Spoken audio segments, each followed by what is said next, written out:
요한계시록 7장의 1절부터 8절입니다. 다 같이. 이 일 후에 내가 내 천사가 땅 내 모퉁이에 선 것을 보니 땅의 사방에 바람을 붙잡아 바람으로 하여금 땅에나 바다에나 각종 나무에 불지 못하게 하더라. 또 봄에 다른 천사가 살아계신 하나님의 인을 가지고 해 돋는 데로부터 올라와서 땅과 바다를 해롭게 할 권세를 받은 내 천사를 향하여 큰 소리로 외쳐 이르되 우리가 우리 하나님의 종들의 이마에 인치기까지 땅이나 바다나 나무들을 해하지 말라 하더라.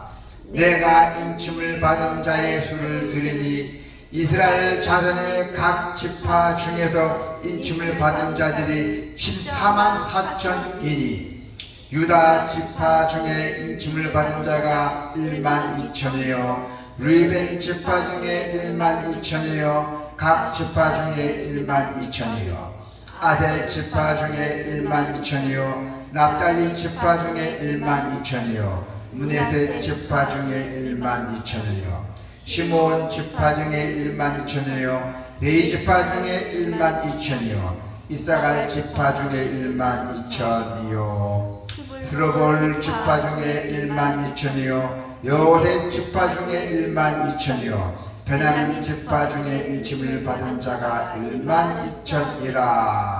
아멘.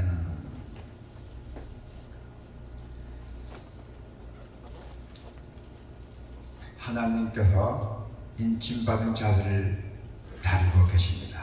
오늘 요한계시록 7장의 1절부터 8절에 보면은 하나님께서 인침받은 자입니다. 인마에 인침받은 자. 그것이 14만 4천 하나님을 왕으로 섬기는 선택받은 자들입니다.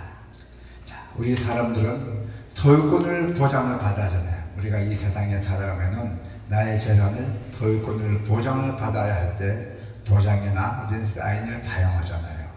그와 마찬가지로 하나님은 예수 그리스도의 보혈로 제시침을 받은 우리에게 여러분들에게 성령으로 인을 치시고 당신의 소유로 삼으셨어요.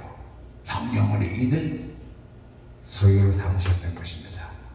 오늘 본문은 하나님께 인침받은 그 사람의 수가 14만 4천 명이라고 전합니다. 여기서 인침받은 14만 4천은 과연 누구이고 또 어떤 점에서 특별하게 되나요? 자, 14만 4천 이 숫자는 완성수 숫자입니다. 또는 만수로도 숫자입니다. 그래서 예수 그리스도를 모든 믿는 사람들은 상징적으로 나타내는 것입니다. 이 숫자는 영적 숫자입니다. 할렐루야. 그리고 이 숫자는 이스라엘에게 각 지파 12,000의 11을 곱한 수를 가리키고 있습니다. 자, 여기 자세히 보면은 첫 번째는 하나님의 영원한 수와 그리고 세상적인 속된 수와의 연합을 말하고 있습니다. 첫 번째는, 두 번째는 이스라엘 선민이 선택된 영적 의미를 신학적으로 나타내고 있고, 또 세 번째는 하나님만이 나타낼 수 있는 영적 완전한 만수라고 볼 수가 있습니다. 그래서 사도 바울은 성도의 인맞음은 성령 세례가 있어야 한다고 분명하게 말하고 있습니다. 곧 성령의 은혜는 하나님께 속한 그 위대한 숫자를 온 세상에 알리고 있다는 것입니다. 바로 이 숫자는 우리 기독교를 대표하는 숫자예요.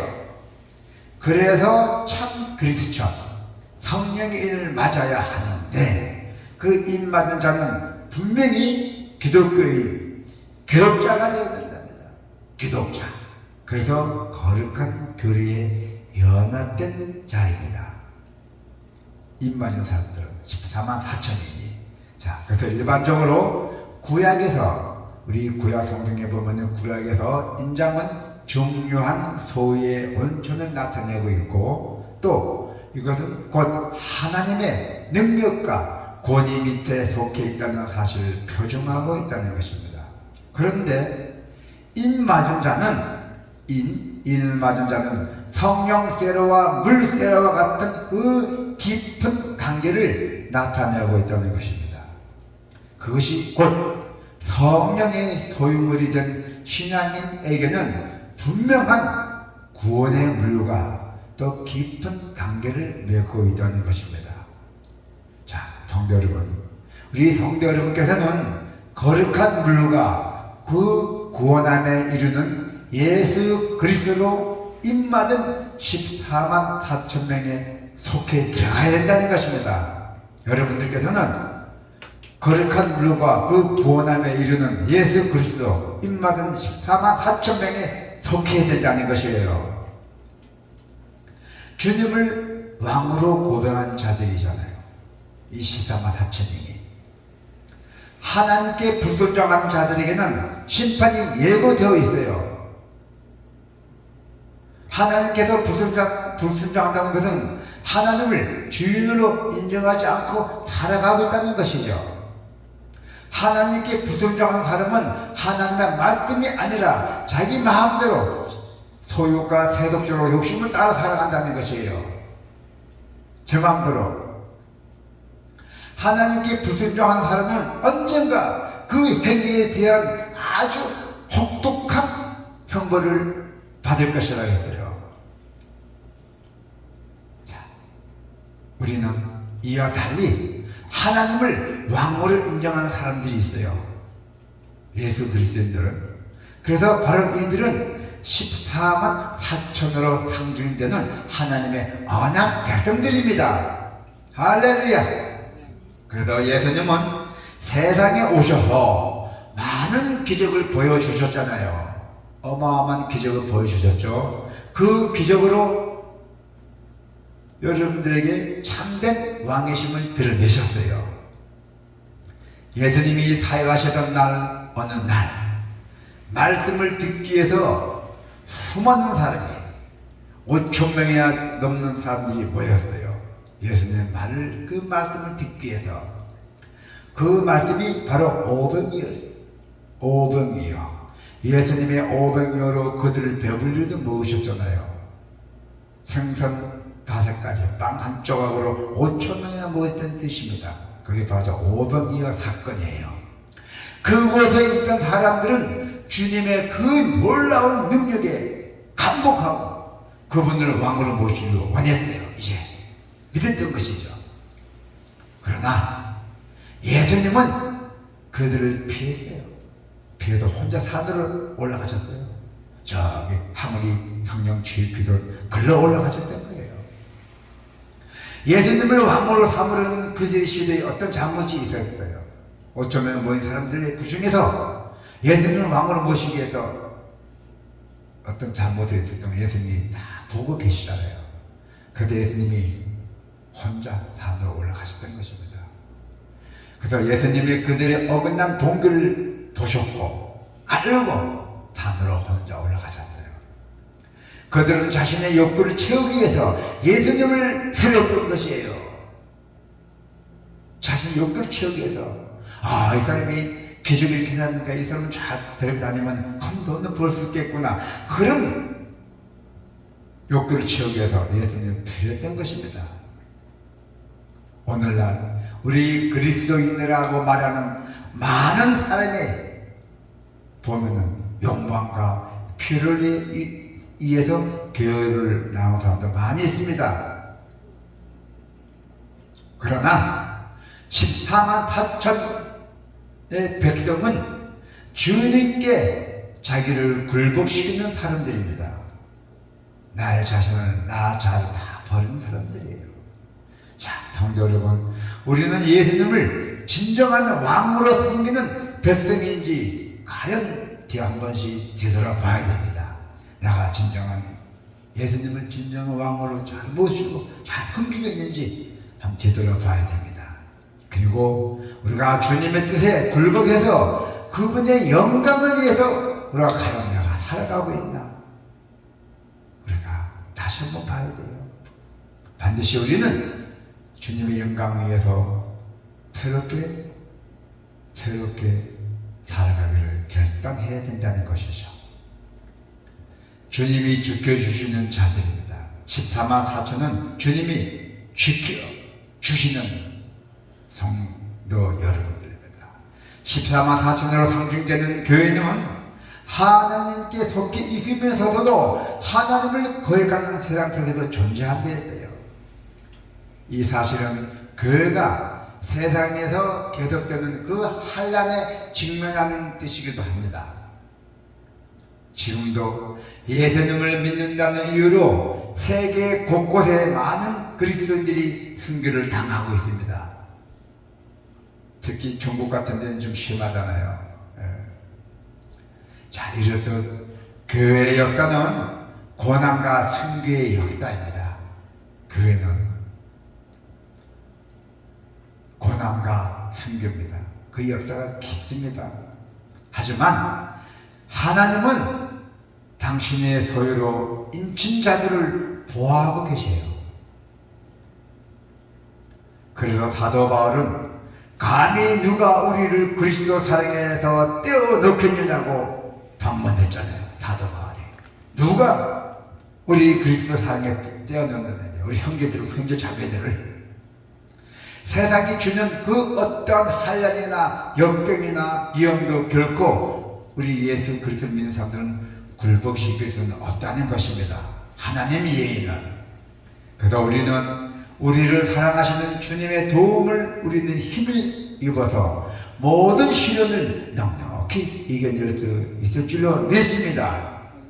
하나님은 우리가 홀로 고난을 감당하도록 절대로 내버려두지 않으십니다.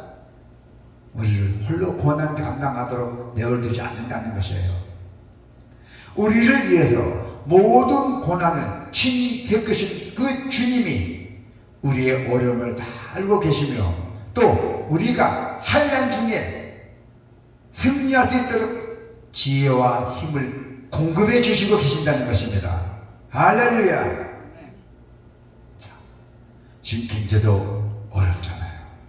지금 경제가 아주 어려워요. 더군다나 명절 미팅이 더 어렵습니다. 그래서 우리는 하나님께 기도밖에 없어요.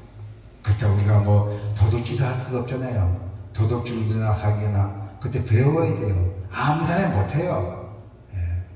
그래서 우리는 할 수 있는 길은 오직 예수 그리스도를 위하여 기도밖에 없어요. 여러분, 오늘 집을 나서기 전에 기도했나요? 그 보고상가도 있잖아요. 그러니까 우리가, 예수님께서는 우리의 마음을, 어려움을 다 알고 계세요. 어떤 환난 중에 고난 와도 예수님께서는 우리에게 지혜와 힘을 공급해 주실 것을 믿으시길 바랍니다. 그리고 수많은 지체도 우리 곁에 있습니다. 그들은 우리와 동일하게 세상에서 영적 싸움을 싸우는 동시에요. 우리가 사명을 감당하다가 세상의 적대감에 지쳤을 때 동일한 고난을 겪고 있는 지체를 기억하시기를 바랍니다. 하나님은 우리가 서로를 세우고 격려함으로써 그 치열한 영적 전투에서 승리할 수 있다고 말씀하고 계십니다. 할렐루야.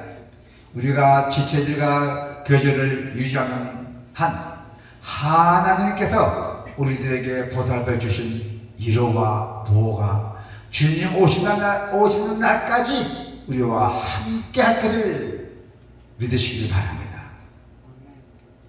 주님의 성령으로 인침받은 사람들은 세상의 우상과 욕망을 단호히 거절한 사람들이에요.